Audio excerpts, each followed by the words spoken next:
USA, Dave Waddington, one of America's top-line powerlifters. From the Netherlands, Arb Wolders, who's currently Holland's strongest man. From Kenya, Pius Oching, one of his country's best-ever Olympic lifters. From Iceland, the showman John Paul Sigmarsson, last year's runner-up. Canada's representative is Daniel Poulain, arm wrestler and professional strongman.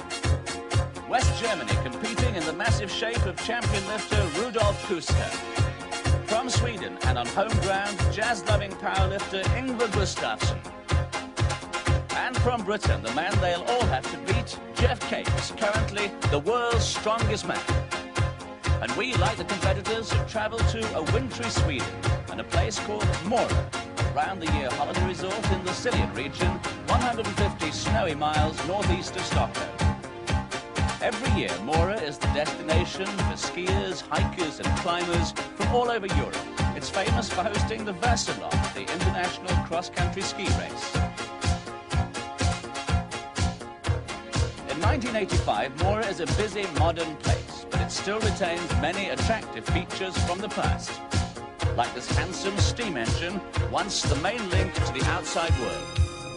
The whole area is dominated by Lake Siljan, created when a meteorite struck the region 300 million years ago, which, like the rest of Mora, is frozen over right now. And the first event for the Daft Trucks Trophy is, quite naturally, the truck pull.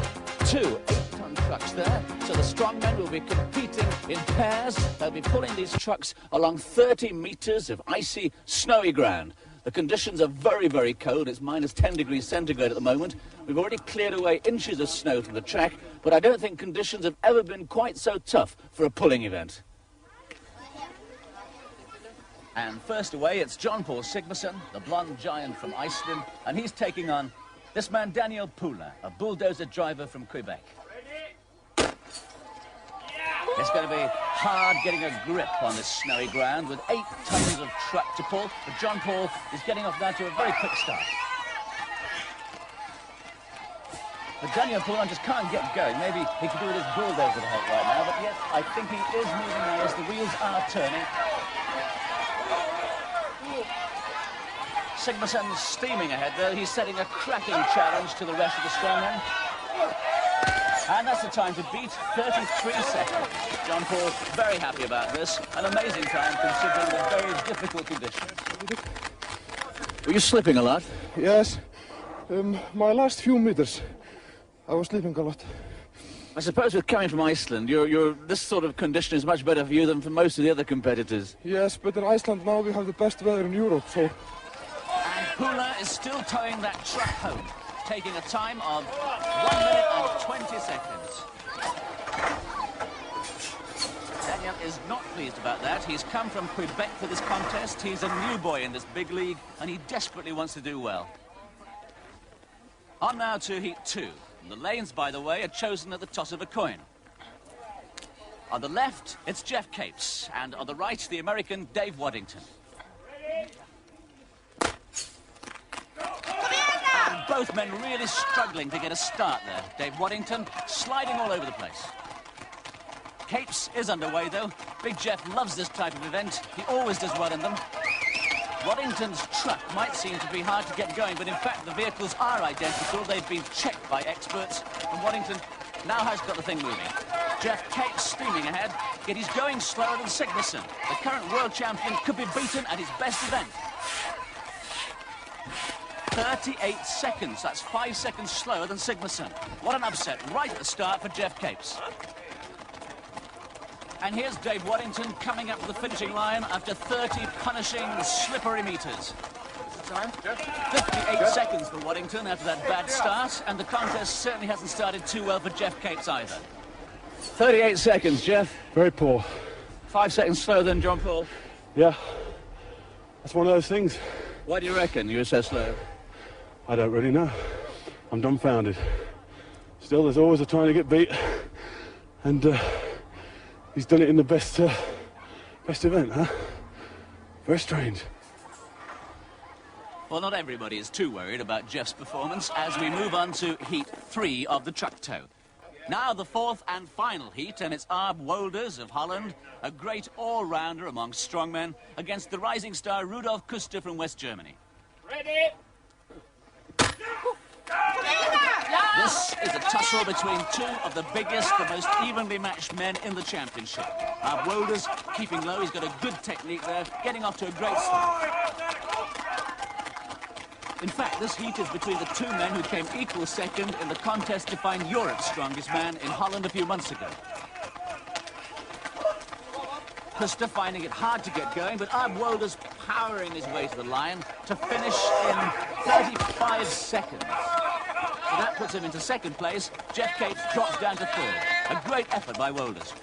And Rudi Kuster, the postal worker from Kassel in Germany, hits the line after 55 seconds. As Aab gets checked by his coach and Rudi gets up from the snow, here's Jeff Capes pondering his performance.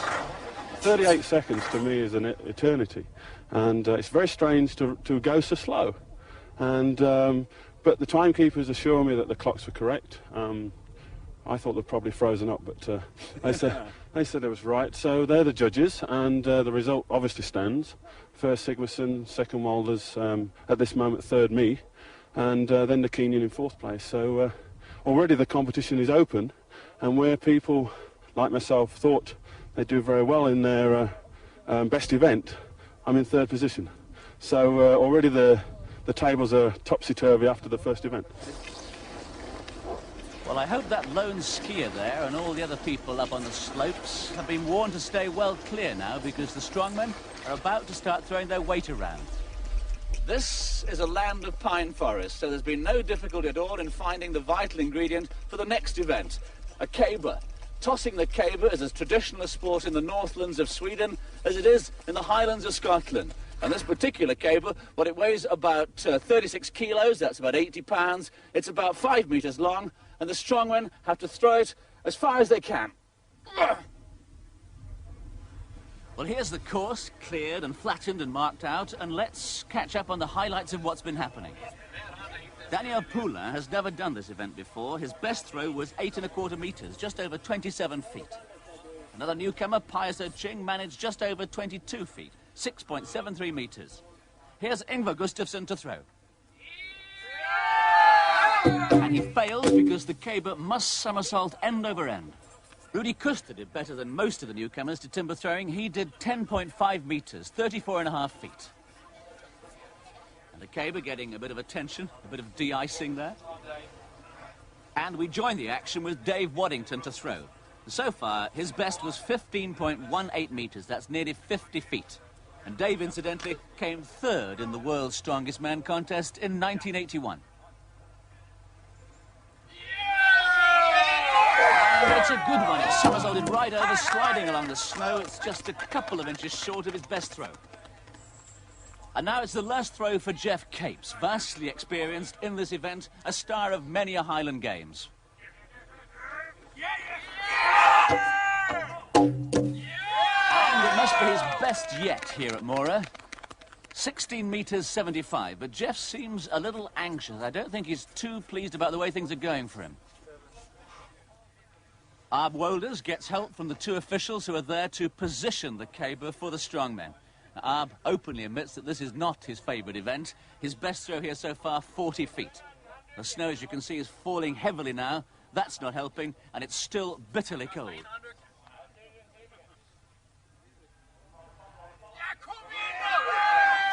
And it's on its end, and it's over. Aab will be happier about that one. 13 meters 50, that's 44¼ feet. But he seems to have hurt his hand. Not too badly, though. As Sigmarsson gets ready for his final throw, how does Jeff rate him in this event? John was up in Scotland last year, and unfortunately we taught him how to toss the caber, and he's becoming more efficient all the time. And in fact, he's very good. Again, I think you know, he's the sort of guy who'll go on and keep learning and learning and learning until he's unbeatable. Well, let's see if he's unbeatable now. He's already thrown 60 meters 65, 54½ feet. Can the pupil beat the master? And that's a tremendous throw. They'll be proud of him in Scotland. With his second throw, Sigmarsson sets a new world record. 17 metres, 29 centimetres. So, a new world record for John Paul, 56 feet 9 inches, and that gives him 8 points, one more than his Highland Games mentor, Geoff Capes. Dave Waddington, who says he's still getting over jet lag, picks up 6 useful points there, but it's the Icelanders' event. Well, congratulations, John Paul, on breaking a new world record. Thank you. Do you normally throw the caber? No, I don't. I did last summer in Scotland, but not for distance. Just turn over 12 o'clock. For the accuracy of the toss, really? Yeah. And have you done a lot of training for this championship? I'm always training a lot. Always. Not especially for World's Strongest Man. Just for myself. And how important is it to you to win this competition? I want to be the king of the competition. Always. Well, he is the king so far, 2 wins in a row with a maximum 16 points. And the present title holder, Geoff Capes, is already 3 points behind. Watch out, though, for that trio of Wolders, Waddington and Kuster. They won't let Sigmarsson or Capes get away with anything. Well, in this place, it's Christmas every day of the year, even when the sun is here in the summertime, because they've just built a place called Tomteland, which means Santa Land, and it's now the new official home of Father Christmas. And his reindeers are here as well, kept in a special pen behind Santa's house. This picturesque building is Santa's toy factory, where all kinds of gifts connected with the famous man are on show. And we're going inside that factory now for our next event. We've taken over the workshop for a while, and some of Santa's staff are watching. But no way could this lineup be regarded as Santa's little helpers. Well, this log fire has been helping to warm us all up after the Arctic conditions outside, but our strongmen have got another way of hotting up as well. It's the rock lift, and it's a pure test of brute strength. And what makes this extra difficult is the rocks are any old shape, and they're awkward to handle. So what's Geoff's technique? I just think you've just got to get it up there and pray, basically, because people might say, well, I can press 300 pound on a bar. But the bars don't come into it at all because it's a small piece of rock. You have a very narrow push position. You're not getting a bar, which is ideal. You've got a bar and you can use your own grip and push easily. But this is a very strongman event. And here's the would-be king of the strongmen, John Paul Sigmarsson, the young pretender, making a bid for Capes' crown. And Sigmarsson makes it look like a piece of cake. In round 3, this is what's been happening. Wolders, Sigmarsson and Capes have all lifted 100 kilos. Ching has failed, and the only man still left to attempt this weight is Rudi Kuster. 100 kilos, Rudi Kuster. Rudi's currently 5th overall, so he really needs to build up some points now.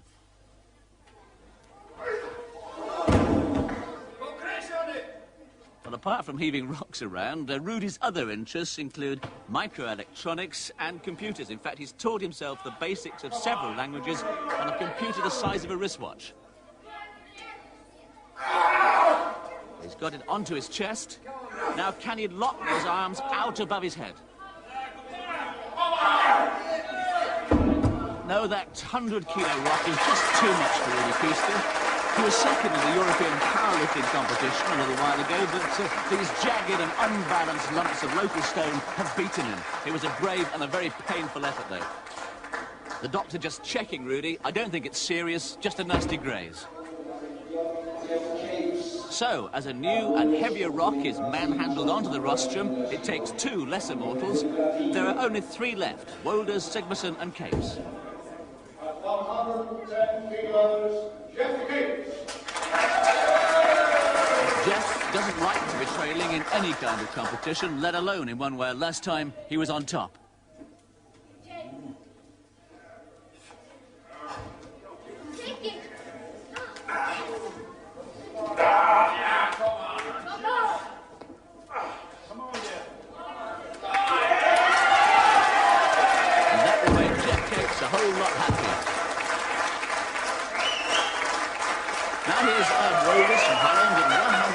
Kilos, psyching himself up for the big lift, preparing his body to take on this huge chunk of rock.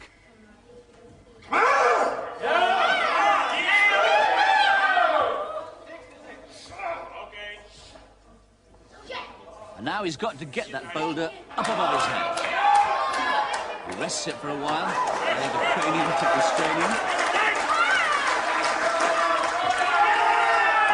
Now, were those arms quite locked out? No, they weren't. So arm goes out. He's achieved third place and 6 very useful points. And now John Paul Sigmarsson.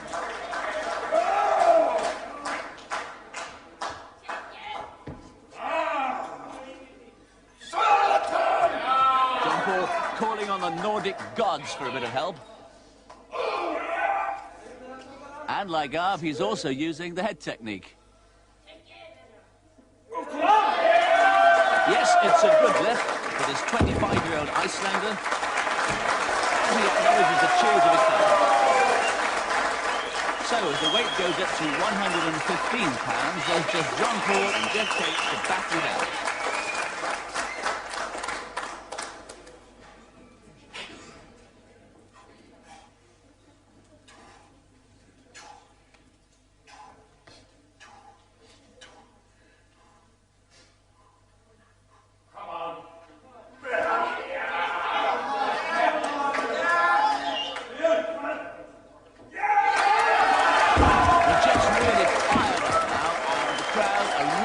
Appreciating this great sportsman.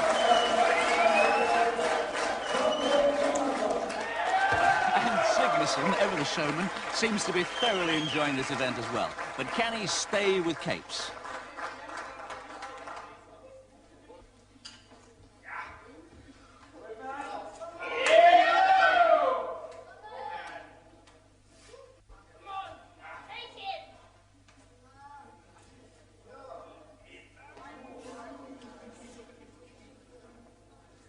Absolute concentration as he prepares for that lockout up above.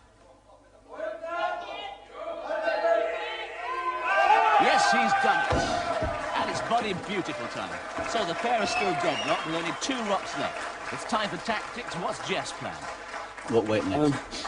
Well, I think it's a gamble, basically, because there's only 2 of us left, and the points difference is 1. So I'm going to try the 130, obviously. I don't know whether it's possible, but obviously I'm going to try. And John's opted for 125. Is that not a bit of a risk, 130? You might damage yourself. Everything's a risk. The whole competition's a risk.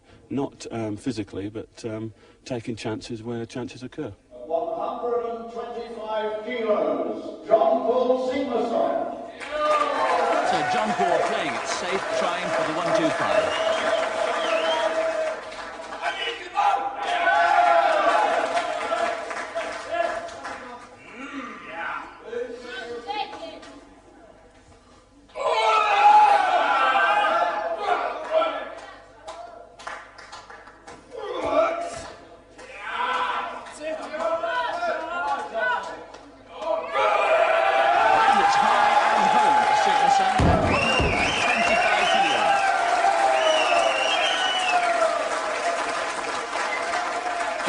Now taking a big chance. He's turned down the 125 rock and he's going straight for the 130. If he lifts this, it'll be a tremendous psychological victory over Sigmarsson. If he fails, John Paul wins the event.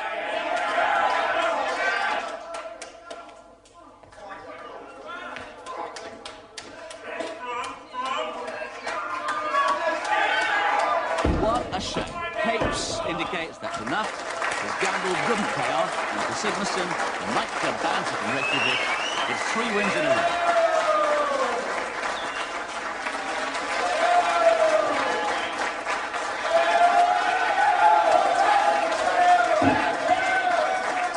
So Geoff Capes having to be satisfied once again to come second to Sigmarsson. Our Wolders still looking very much in contention with 6 points, and little Pius O'Ching and Rudi Kuster sharing 4th position. But it's maximum points for the Icelander. In the last 2 years of these competitions, you've really sort of grown in size and stature, haven't you? Have you done a lot of effort to build your body up? Yes. I've been training many sports like karate, and there I have some spirit. You know, when I was a kid, I wanted to be a boxer or the strongest man in the world. Do you think you're going to be the strongest man in the world? Maybe I can be strongest man of this competition. Maybe, but not if Capes and the rest of the lads can stop him. Here's the overall scoreboard after 3 events, and Sigmarsson has almost twice as many points as Kuster, who's lying 4th. Gustafsson and Poulain are getting left behind. Well, we've come outside again now into the cold and the snow and the dark for an event which features the famous Dala wooden horses of this particular region of Sweden, the Siljan region. They've been carved by local people here for more than 100 years now. They're very distinctive in their looks, and they've become one of the national symbols of Sweden. And the particular horse that the strongmen are going to lift now is this one. It weighs 25 kilos, that's about 56 pounds. And if you think that's not very heavy, it's about the same weight as this young lady here, 10-year-old Sora Bud, who lives in this part of Sweden, and she weighs about 4 stone. So imagine holding 4 stone out in front of you. There is one compensation, though, for the strong men. Whoever holds this up for the longest gets to keep it as a gift from the local people. Some of the locals are braving temperatures of -16 to watch this event, though not all of them can keep their eyes open. As we join the contest, it's the turn of the local man Ingvar Gustafsson. Quite an entrance. Go! Well, the rules of this event are very simple. His shoulders and backside must stay up against the post, and his arms must stay at 90 degrees. And the clock goes on as the pain starts building up all around his arms and his shoulders and down his back. And no more, says Ingvar. 26 seconds is his time. The horse gets a friendly pat, but I don't think he'll be taking it home. And now Jeff Capes takes up position. He damaged a muscle in his right shoulder some years ago, so he doesn't look forward at all to this event, but he needs the points to catch Sigmarsson. And already the weight of that horse is beginning to tell, but that's the time he has to beat. No, it's gone. And that obviously hurt Jeff, but he didn't expect to do well. Now the turn of Holland's strongest man, Aab Wouters, who has performed so well in this event in previous contests. He must be a favourite tonight. Go! Aab's a really determined man, and he's trained very, very hard for this contest. And this is a good time indeed. He's already 10 seconds ahead of Gustafsson, and this cool, iron-willed Dutchman keeps on going, battling against the pain.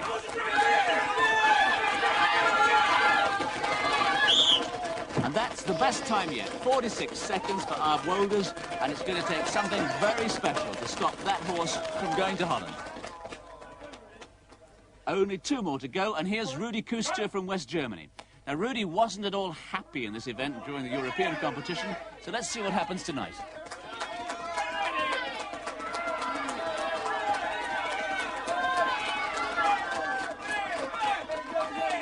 "46 seconds to beat, and he's looking very determined and very powerful. And that's it, 34 seconds, a creditable time, but not a winning one. Now to the last man, who also happens to be an overall lead so far in this World Championship, John Paul Sigmarsson. Can he make it 4 wins in a row?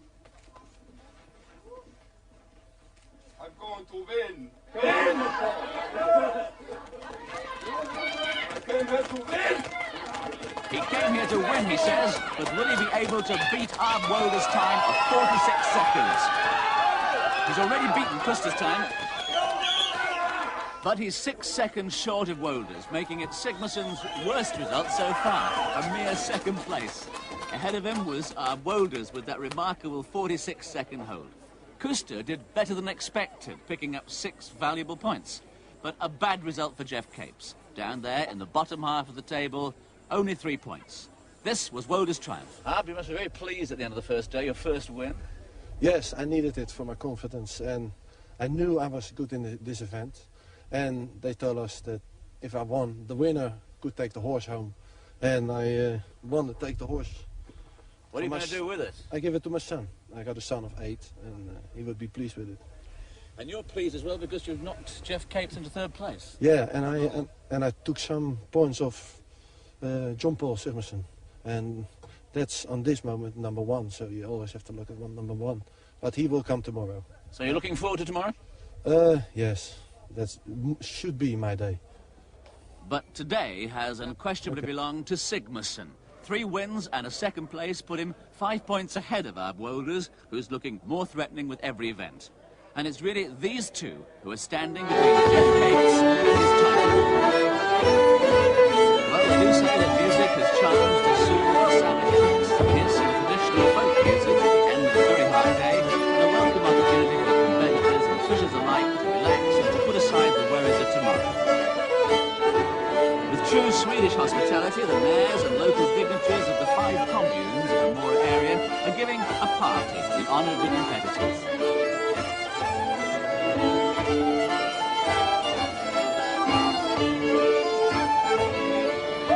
And in this most convivial atmosphere, we can see the other side of the strongmen. There's plenty of good humour and rapport amongst these giants, and they've got no trouble in lifting the language barrier. On behalf of the Siljan Group, representing the towns around the Lake Siljan and the city of Mora, I would like to wish you all very welcome to our part of the world. And the world of the Mayor of Mora is covered in snow for almost half the year. Skiers come here from all over Scandinavia, and it's getting increasingly popular with ski fans from many other parts of Europe as well. It's a wild and windswept place of great beauty, vast expanses of white hillsides and snow-dusted forests. In the whole of the Siljan region of central Sweden, there are only 20,000 people, so that's lots of room to spare, and those numbers are, of course, boosted by the thousands of visiting holidaymakers. When the snow melts, there's hiking and fishing and boating, and the area has thriving industries based on all the surrounding natural resources. Among the specialities of the Siljan area is this very fine glassware, famous for its use of colour and its dramatic designs. Much use is made of local timber for many of the buildings, and there's tradition everywhere you look, in the architecture and in the very atmosphere of the place. Perhaps it's the remoteness of these 5 communes around the Siljan lake that make the place so appealing. But the quietness of this snowbound lakeland has been interrupted temporarily by the arrival of some of the world's strongest men, about to start day 2 of their contest. Well, John Paul, yesterday was a great day for you. How do you feel this morning? I'm feeling fine. A little bit stiff in the legs, but okay. Did you sleep well? Yes, but I didn't sleep until 2 o'clock in the night. You know, I tried to sleep. I tried and tried, but I was always doing the event when I was... Were you still worrying about the events, were you? Thinking about how you'd done yesterday? Yes. Jeff Capes starting day 2, needing a big comeback if he's to keep his world title. It was a good day yesterday, Ab. How do you feel this morning? Good. I have a few hours sleep, and I'm not injuring myself. I only have a Kirk Douglas chin now from the rock lifting, but it went all right, so I feel fine. And what about the prospects for today? There are a few quick exercises over long distance, and because I'm one of the lightest of the boys, and I've trained on that event, I should do well. Well, it's even colder today. It's minus 15 degrees centigrade at the moment. And to show you just how cold it is, that fountain there was frozen as the water fell. And I'm standing at the moment in the middle of a frozen lake. And this is going to be the setting for our next event, which should be one of the fastest ever by strongmen standards. It's the sleigh push. The course is 80 metres long. Each sleigh has 2 passengers and ballast to make up a total of 400 kilos.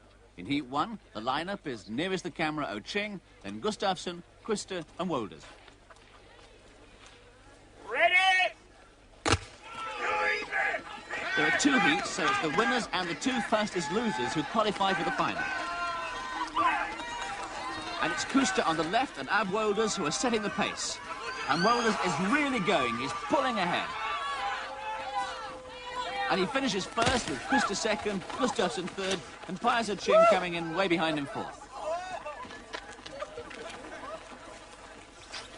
Well, Arb Wolders' training for this event really paying dividends. His ever-present coach there, putting his jacket back on.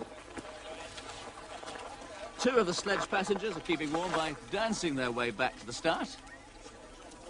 And some of the younger spectators making friends there with a familiar local character. Heat 2, and the lineup is Sigmarsson, nearest the camera, Poulin from Canada, Waddington from America, and on the far side, Geoff Capes. And this is Geoff's eye view of the course. Ready! Oh, yes! And Poulin's made a very slow start there. Capes is just leading on the right from Waddington. But John Paul is catching them first. Capes is winning. Who'll be second? And I think John Paul just pipped Dave Waddington. And as we see it again, watch out for Sigmarsson as he literally throws the sledge at the finishing line and he beats Waddington by a reindeer's whisker. Confirmation on the board then, so remember it's the two heat winners and the two fastest losers overall who qualify for the final, so that means that Wolders, Capes, Sigmarsson and Waddington will be there. And Geoff Capes desperately needs a win to lift his morale. So this is how they're lining up for the final. Nearest the camera, Wolders, then Capes, Sigmarsson and Waddington. So cold. But in spite of the conditions, that win will have cheered Geoff up considerably. And it's also put him back into contention again. He's only 1 point behind Wolders, but with 3 events left and 38 points scored so far, it's the man from Iceland still in a commanding lead. Well, these blocks were hewn from the ice on the frozen lake where we've just seen the sleigh push. And what happens now is that the competitors, in pairs, have got to carry these blocks. Each one weighs about 70 kilos, that's about 10 stone. There are 8 of these blocks altogether. Carry them across and dump them on the flatbed of this lorry. And it's against the clock. In this round, it's the German Rudi Kuster against the Swede Ingvar Gustafsson, who dearly loved to win something in front of his home crowd. Stamina is what this event is all about. And these boys must keep the momentum going, even though it means battling through the pain barrier. But at least the blocks are all the same shape, and they're reasonably easy to handle if you're a contender for the world's strongest man. If you're not, well, just forget it. Anyway, should they drop one of these ice blocks and smash it, well, they'd have to go back again and pick up another one.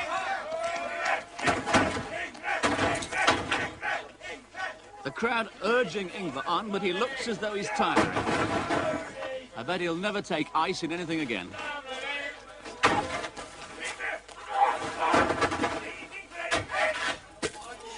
And Rudi Kuster on his last block now.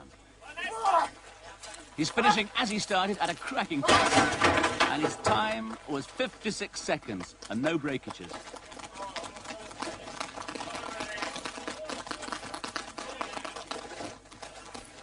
Leaping ahead now in time, and Gustafsson struggles in with his last block. It'll be a slow time, 2 minutes and 44 seconds.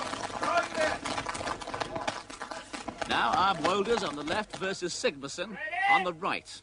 And this promises to be very close because they're both immensely fast and very fit. They've started at a really furious pace. Wolders just ahead.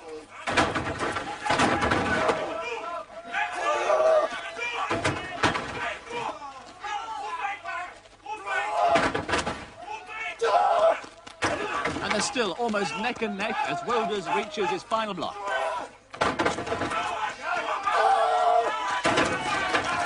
And that is a very fast time indeed, with John Paul only just behind. A great performance by both of these great competitors. John Paul, were you surprised to be beaten by Arb in that heat? You know, I can't be beaten. I'm not a Superman. I think Arb Wolders will be the fastest one. Maybe Geoff. He is in his best form now I've ever seen him. And what about your prediction for the final result? I'm looking forward to do the arm wrestling. I'm looking forward to be broken or broke somebody. Seems like a nice boy. Now it's Capes versus Oh Ching, the largest against the smallest.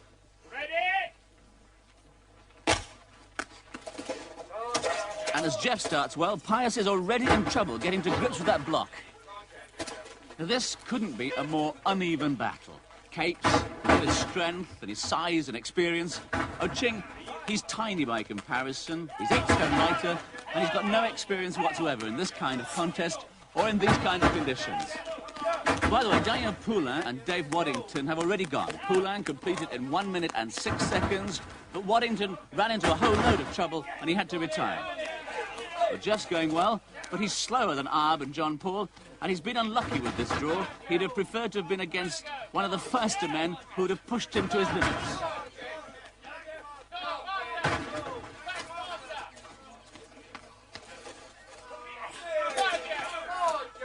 Jeff now with his last block. His time, 53.5 seconds. Pius is still struggling. Come on, Pius. You're following up. Okay. Take it from the bottom. Come on. From the bottom. That's it. And what a brave effort from the Kenyan. And it's Wolder's turn to come first again. Sigmarsson starting to get used to second place. And Jeff Capes, probably the best all-round athlete of the lot, gets another 6 points.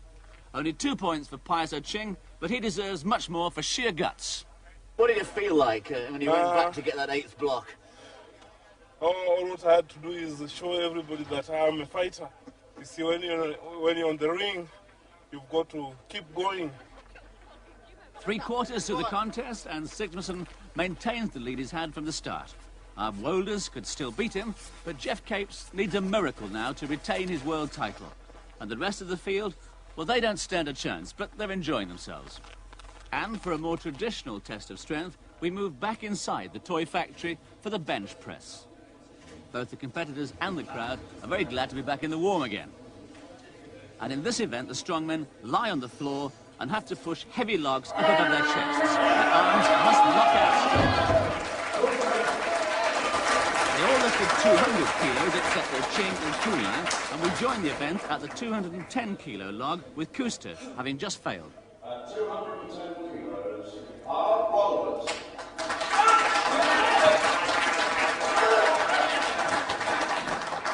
Now that line down the log indicates the point of balance, and there are no handles to grip with, just their bare hands.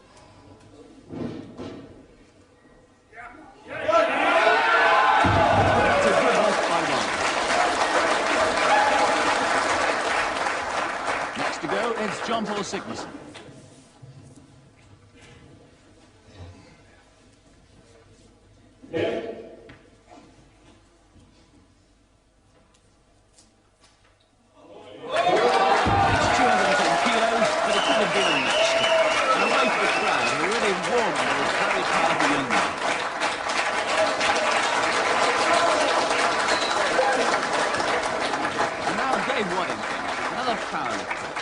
He's been really looking forward to this event, and his training program as one of America's top powerlifters should stand him in really good stead.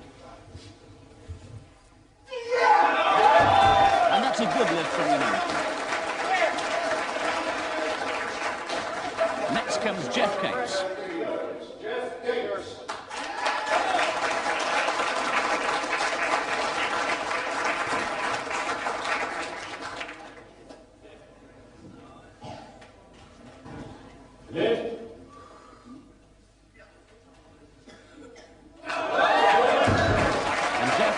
Looking as though he'll go a long way in this event.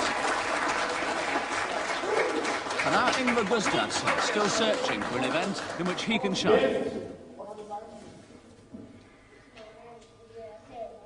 Wolders and Sigmarsson looking on intently because they all know there's a high injury risk in this event because of the lack of a grip on those logs. Can he knock out those arms? Nope, the log rolls forward, but he's trying again.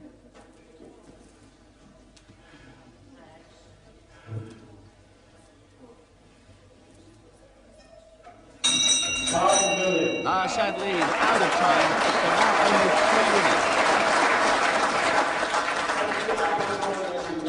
And Wolders at 220 kilos. Arb Wolders. Arb psyching himself up to really hate that log.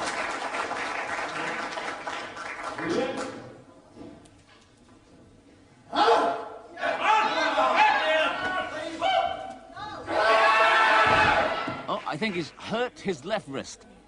John Paul looks anxious. Is he still going to go on? It looks like it. No, that's it. He's not going to risk any further damage to his wrist. And at the same weight, John Paul Sigmarsson. And that Swedish log is certainly getting an awful lot of Icelandic stick.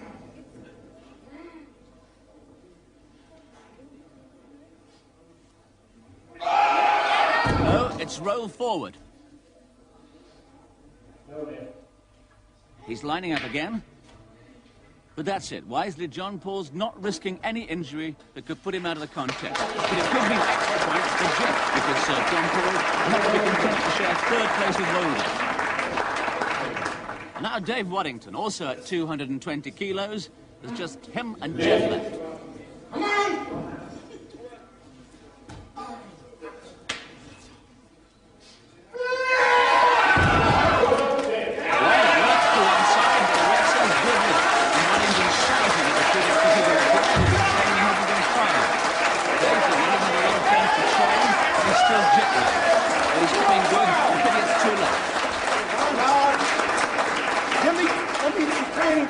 And Jeff is going into the unknown now for him. He's never before pressed this sort of weight. The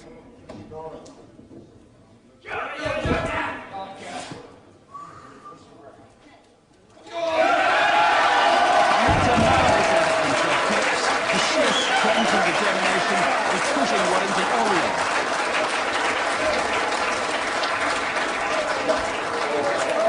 So the 230-kilo log is lifted into position, just over 500 pounds there. This really is warming up. Come on!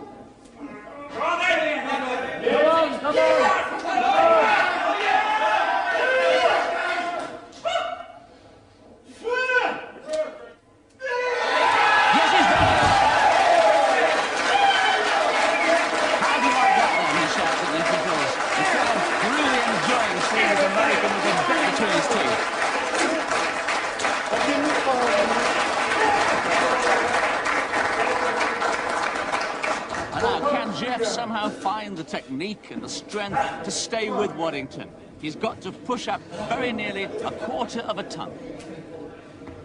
Come on, Victor. Come on, Ken. Go, Victor. 60 seconds. Come on.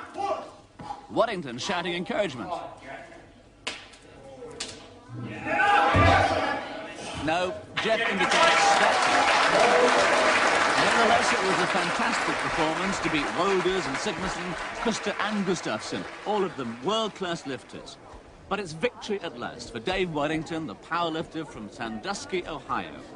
So how hard did he find this event? About 10 days ago, I did 585 for swing. I've done over 600 pounds, so I was probably the best bencher here, and I'm sure I could have probably done 100 more pounds. It seemed like they were getting easier. I was concentrating more, and the push was extremely, easy. Because I was, plus the reason I spit in my hands to stick a little. The resin and that. I bet you wish this event had been... one event to go, this is the position. Sigmarsson from Iceland still on top, 5 points ahead of Arb Wolders. But Jeff Capes never gives up, and he's really threatening the Dutchman's second place. Well, behind the scenes, you're one of the best statisticians in the business. Yeah. How do you rate your chances now of retaining the title? Well, although, I'm pretty good with figures, I've made a couple of mistakes. And the first mistake was losing the lorry pull. And that was very important, and it was a very important loss in terms of position. I lost 2 points.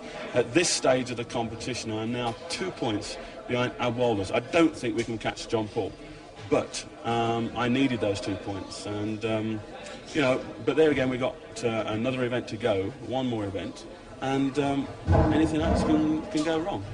It could go wrong for me, but I hope, not really. It would go wrong for him. And now we come to the final event of this World Championship, and for the first time we've got man-to-man combat between 8 of the greatest strongmen on Earth. And they're using this strange piece of apparatus for the test. It's a test that many of us lesser men may have tried from time to time in our lives, but not to this level. So stand by for some real excitement with the arm wrestling. And although he hasn't done well in the competition, the former Canadian arm wrestling champion Daniel Poulain must be highly fancied in this event as Kuster and Gustafsson take up their positions. Take the straight.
Well, a quite amazing performance from both men there. That bout took just over a minute, which I think that Rudy's throat was as sore as his arm.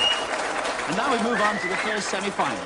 Daniel Poulain versus Ard Wolders. The 32-year-old French-Canadian from Saint-Simon, Quebec, is an arm wrestling champion, so Wolders is really up against a lot of experience. Let's go.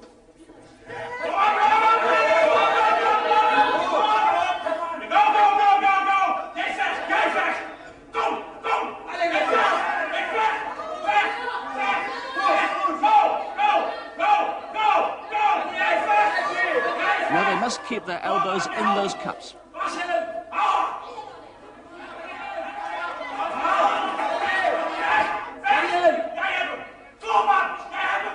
Ard Wolders' coach there desperately shouting encouragement.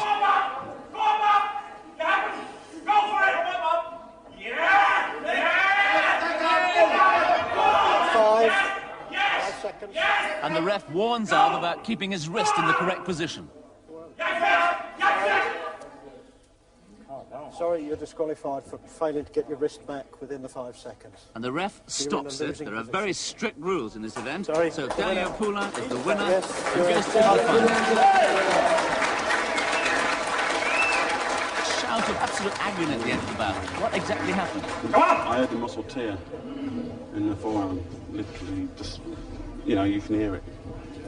Like a dull tear. But, you know, I felt he was turning forward. Never mind, I couldn't hold him anyway. So it's Daniel Poulain versus John Paul Sigmarsson for the final. You and I take a match? No, he gives up. You win. But no, it seems that John Paul is also injured and he's conceding this event to Daniel Poulain. Okay, so you are the winner.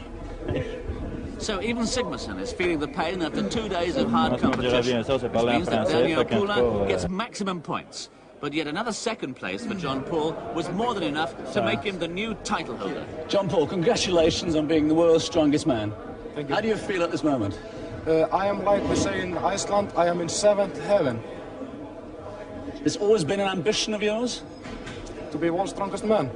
Yes, since I was about 5 years old.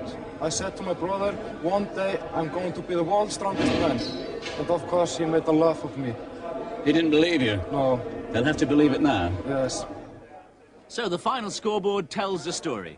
Jeff Capes, the old campaigner, beaten at last by the power of Dutchman Ard Wolders and by the superb John Paul Sigmarsson, who never finished any event lower than third.